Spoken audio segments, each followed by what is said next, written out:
Hello friends, ನೀವೇನಾದ್ರು 30-40 site ಮೂಡ approved ಸೈಟನ್ನು ನೋಡ್ತೀರಿ ನೋಡಿ. ಇದೊಂದು ಒಳ್ಳೆ ಸೈಟು. ಇದು ಬೋಗಾದಿ ಗದ್ಗೆ ರೋಡಲ್ಲಿರೋಂಥ ಒಂದು ಲೇಔಟಲ್ಲಿದೆ. ಮೂಡ ಅಪ್ರೂವ್ಡ್ ಲೇಔಟು. ಆಪೋಸಿಟ್ ಪಾರ್ಕ್ ಇದೆ, ನೋಡ್ಬೋದು. ಇದು ಮೈಸೂರು ಸಿಟಿಯಿಂದ ಜಸ್ಟ್ 12 ಕಿಲೋಮೀಟ್ರ್ ದೂರದಲ್ಲಿದೆ. ಇನ್ವೆಸ್ಟ್ಮೆಂಟ್ಗಾಗಲಿ ಅಥವಾ ಮನೆ ಕಟ್ಕೊಳ್ಳಿಕ್ಕಾಗಲಿ ತುಂಬ ಒಳ್ಳೆ ಜಾಗ. ಏನು ಪಾರ್ಕ್ ಕಾಣಿಸ್ತಾ ಇದೆ, ಅಲ್ಲಿ ಹಿಂಭಾಗದಲ್ಲೂ ಒಂದು ಪಾರ್ಕ್ ಇದೆ. ಜಸ್ಟ್ ಈ ಸೈಟ್ ಹಿಂಭಾಗ ರಸ್ತೆಯಲ್ಲಿ ಒಂದು ಪಾರ್ಕ್ ಇದೆ. ಆ ಪಾರ್ಕ್ ಪಕ್ಕದಲ್ಲೇ ನಿಮಗೆ ಕಾಂತರಾಜ ರಸ್ತೆ ಬಂದು ಜಾಯ್ನ್ ಆಗೋಂಥದ್ದು. ಈ ಲೇಔಟ್ ನೇಮ್ ಬಂದು ಸಾನ್ವಿ ಲೇಔಟ್ ಅಂತೇಳಿ.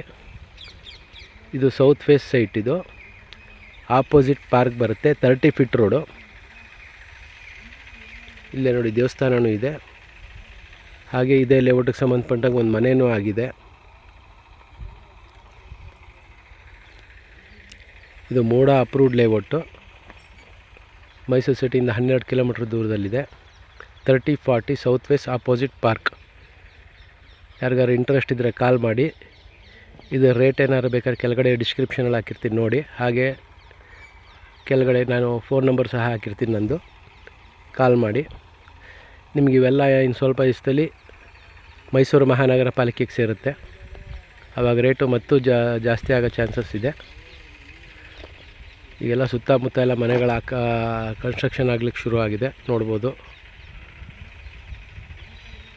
ಅವೆಲ್ಲ ಕನ್ಸ್ಟ್ರಕ್ಷನ್ ಎಲ್ಲ ಆದಮೇಲೆ ತುಂಬ ಜಾಸ್ತಿ ಆಗಿಬಿಡುತ್ತೆ ರೇಟು. ರೇಟ್ ರೈಸ್ ಆಗೋಕ್ಕೆ ಮುಂಚೆ ಸೈಟ್ಗಳು ತಗೊಳ್ಳಿ. ಜಸ್ಟ್ ಇದು ನಿಮಗೆ ಬೋಗಾದಿ ಗದ್ಗೆ ಹೈವೇ ರೋಡಿಂದ 1 ಕಿಲೋಮೀಟ್ರು ಒಳಗೆ ಬರಬೇಕಷ್ಟೆ. ಬಟ್ ಮೈಸೂರು ಸಿಟಿಯಿಂದ 12 ಕಿಲೋಮೀಟ್ರ್ ಒಟ್ಟು. ಯಾರಿಗೆ ಇಂಟ್ರೆಸ್ಟ್ ಇದ್ದರೂ ಕಾಲ್ ಮಾಡಿ. Thank you.